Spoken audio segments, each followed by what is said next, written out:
I'm Rebecca Vaught, and today I'm reading Boycott Blues by Andrea Davis Pinkney and illustrated by Brian Pinkney.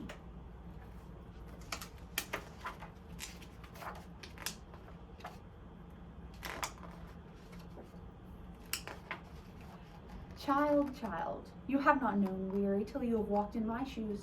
You have not known low down till you have sung my song. You ever hear a dog wail? You ever hear a hound moan? Well, listen good, because here it is, steady, slow. A story told with steps, with tired feet, with tired bones.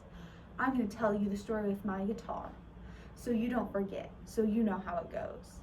Dog tired, that's me. This story begins with shoes. This story is all for true.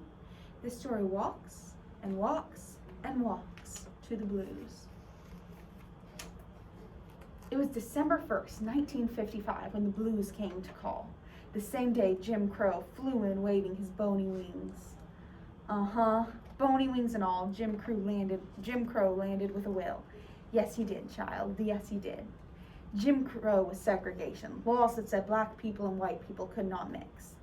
And on that day, it was Rosa Parks who got Jim Crow's peck, peck, peck right up close. Rosa Parks was a seamstress who worked at the Montgomery Fair Department. On that blue as blue evening, Rosa's workday ended like any other. She stepped onto the Cleveland Avenue bus and paid her dime to ride. The bus was packed tight, but Rosa spotted an empty seat, one row behind the whites-only section. She sat down. When the bus pulled up at the Empire Theater, several white people got on. All but one of them found seats. The last one was left standing. That's when Jim Crow showed up, strutting. Whenever Jim Crow got to laying down the letter of the law, to stating the state of segregation, he did it with his peck, peck, peck. And on this day, Jim Crow's peck was a duet. He was letting it fly with the bus driver who, along with Jim Crow, stood over Rosa and told her to give up her seat to a white man who was still standing. Even with that blue-black wing pressed at Rosa's nose, even with the bus driver's finger waving at Rosa, even with Jim Crow's peck, peck, peck sounding like rust on a bed spring, Rosa stayed seated. Twice, the bus driver told Rosa to move. Twice, she looked at him without blinking, then turned her eye to Jim Crow. All she said was no. "You're breaking my law," Jim Crow crooned. The bus driver said he'd call the police. Rosa told him to go ahead. The police arrested Rosa and took her to jail. Rosa's friend, Edie Nixon, raised money for her bail. He got her released and told Rosa that if she were brave enough, she could stomp out Jim Crow. She could break those bony wings. She could stop Jim Crow's peck, peck, peck. She could help end segregation. Rosa agreed right away. On December 5th, 1955, the black people in town stopped riding the city buses. They were protesting the treatment that Rosa had received. That night at the Holt Street Baptist Church, Martin Luther King Jr. spoke to the people of Montgomery. "Child, child, I have put my doggy tail in that church every Sunday, but I have never seen so many folks at Holt. People came from all over to hear the great Dr. King. He said that we should fight until justice runs down like a mighty stream. And fight we did. We fought a quiet fight. No slingshots, no weapons, not even spitballs.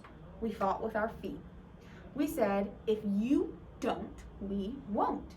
If you don't let us ride in any seat we wish, we won't ride at all. If you don't treat us fairly, we won't pay the fare. If we don't pay the fare, you won't have a bus business. And we won't let Jim Crow smack us with his bony wings or slow us up with his peck, peck, peck. We won't." And we stood by our word. Yes, we did. Child, child, we did. That's when our feet took to the streets, to the sidewalks, to the roads. That's when the city buses rolled and rolled, nearly empty, but they rolled. That's when the boycott blues truly began, when we walked with dogged feet, with dog-tired feet, with boycott blues. 90 days passed. We kept on. 100 days gone. We stayed strong. We walked in the rain. We did. Walked in day and night. We did. Walked for our fight. We did. Yes, we did. Child, we did. 120 days. 130. 150. Walked to work. We did. Walked to school. We did. Walked to church. We did. Yes, we did, child. Yes, we did.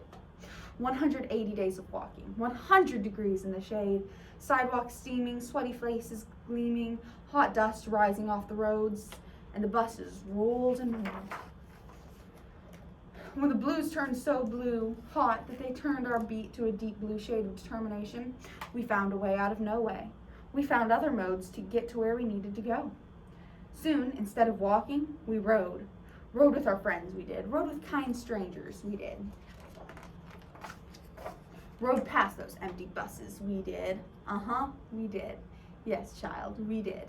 Didn't set foot on a bus either. No, sir, we didn't. Wouldn't pay our dime to ride either. We still got to where we needed to go. We still stood by Rosa Parks for saying no. But Jim Crow, he was determined too. He kept up with his bony wings and his peck, peck, peck. 200 days later, we were still going. Blues and all, we pressed on. It wasn't all black folks either. Some white people came along for the ride too, to show us some support, to help end Jim Crow. Soon there were all kinds of people with keep going feet, with can't stop us feet. There were black folks and white folks with the boycott blues. And time walked on and on. Day 220, day 262, 300 days of walking with the boycott blues. As strong as we were, some wanted to quit. And child, I can't say I blame them. After all, when you've been walking from December to November, a bus begins to look like a sweet temptation. Even if it means riding in the back, even if Jim Crow sits in your lap. When I saw somebody start to go down that road, when I heard somebody say, "What's the use? I'm paying my dime to ride," I played my guitar as loud as I could to drown out Jim Crow's peck, peck, peck, to stir up a rhythm worth following, to somehow soften those boycott blues. Just a few more steps and we're there. I strummed my message loud and clear. Then came the miracle. The Supreme Court invited Jim Crow in for a visit and waved a gavel on his bony wings.